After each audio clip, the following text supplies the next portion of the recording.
Well, Israel is facing mounting scrutiny internationally over its handling of the Gaza war as the painful conflict wages on. But is it justified?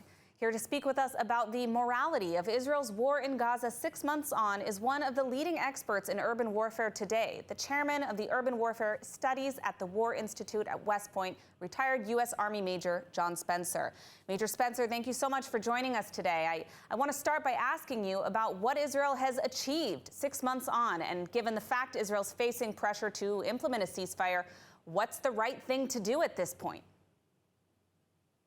Yeah, I think from every metric, Israel has been able to achieve their goals. They're not done yet. They have to finish the job, but they've been able to destroy 19 of the 24 Hamas battalions, reduce the military of Hamas and its military capability to a very small portion. They've returned half of the hostages home, and they will return them all.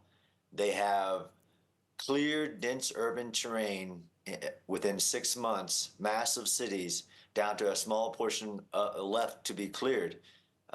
I think by every metric, they've been effective, to include the rockets that Hamas still has, and this is why the entire Gaza Strip needs to be searched, but the rockets went from 4,000 a day to 0 or a few intermittently.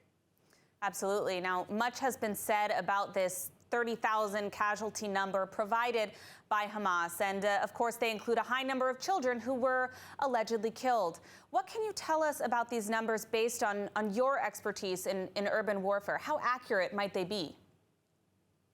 I would be very skeptical of any number provided by Hamas, one, and two, in any battle, in any war, of having a daily running civilian casualty count down to a single digit. I mean, it's a fact there's not been 32,000 civilians killed in Gaza, because the Gaza or Hamas provides numbers without including any Hamas combatant numbers in it.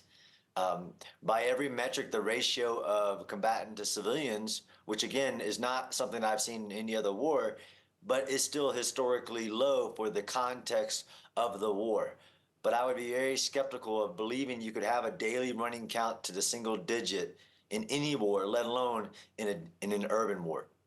Now, how does the IDF's performance in terms of casualties compare to other modern urban warfare conflicts, whether it be Ukraine or the United States in the most recent wars in Iraq and Afghanistan? Yeah, Emily, there's three things: lies, damn lies, and statistics. It's really hard to do comparison because no military has faced what the IDF have faced.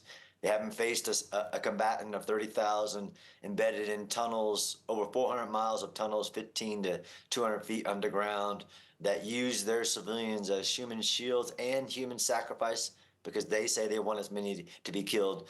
But if you were to take like battles of Mosul, Raqqa, Aleppo, other historical urban battles, one, I just never seen anybody do that. Well, what is your combatant to civilian ratio? But even if you did, for some reason, I don't know why you would do that. The really is the IDF being legal, as in following the laws of war, the legal obligation, and taking everything humanly possible to reduce the civilian casualty? That's an absolute yes, they are, and they've done more than any other military in the history of warfare.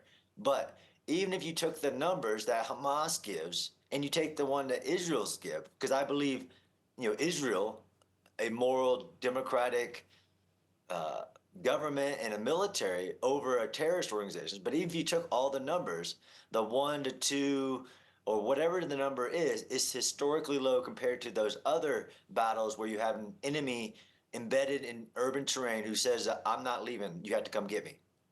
Now, one of the accusations which you alluded to has been that Israel is committing a genocide, or that the IDF's actions and the measure taken or not taken to prevent civilian casualties is simply not enough. What kinds of things have you seen the IDF doing in terms of protecting civilians, of avoiding civilian casualties? Yeah, it's a long list, actually, but since from October 8th on, one of the biggest things that's ever been done in urban warfare is to get civilians out of harm's way. Do evacuations. And the IDF did that. They waited 3 weeks and evacuated 85 to 90% of northern Gaza before even beginning the ground assault. And there's techniques that you used in order to do evacuations, like dropping flyers, sending text messages, making phone calls, sending drones with speakers in, dropping speakers from parachutes. But they've been effective in evacuating urban areas before the start of combat operations. But since the world said that wasn't good enough, they developed other mechanisms. They started giving out their maps, like the maps that I teach people on how to do urban warfare. The IDF gave their maps to the civilians and Hamas and said, okay, in these areas, I will be operating in this area. Please evacuate that and stay out of this area. And basically telegraphing every move that they're making and not taking action, even where it would be legal, whether that's on a building or in an area, until they have high confidence that there are civilians out of those areas. So by every measure, that they've done everything you could physically do other than not do the operation. Because really, that's the alternative that the world looks for. Like, well, you just should not, you should leave the hostages in captivity. You should not do the operation. You should allow the rockets to continue to be targeting Israel's citizens. It's really interesting on what they think the alternative could be. Well, we are out of time, but I want to thank you for your insight on this, this important issue 6 months on. Thanks for joining us today, Major John Spencer. Thank you. Have a good day.